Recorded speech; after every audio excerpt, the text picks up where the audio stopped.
No, as a broke and maarteng girly, mahal pa lang mag-skincare. So first, we'll be using this Pond's facial foam for cleanser.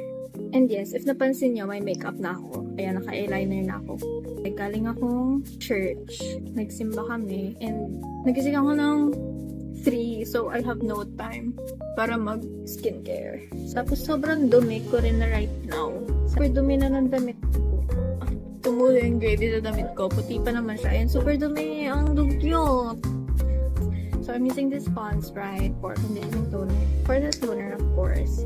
Kalaw talaga alam niya. Nag-research ako, okay. Pero ayun, right now, since tapos na yung thesis, bumabalik na ako sa K-drama.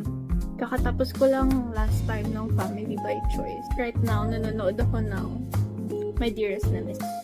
Ayan, so next, the serum. Once again.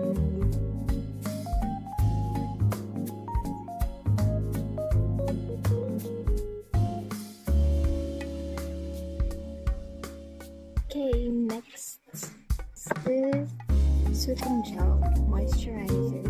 Panood ko lang din sa TikTok. Kailangan daw ganito yung paglagay. Tuldok. And then, tap. May isa pa akong way na nakita. So, pinagko-combine ko siya. Meron din isa na pag ganun naman daw. Pa-up. As a TikTok girl, sundin natin siya. Ayan, so lastly, for the sunscreen, I'm using this Nivea.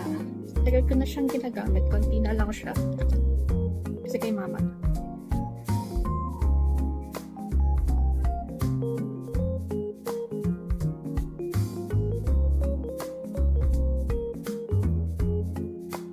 And we're done for the skincare.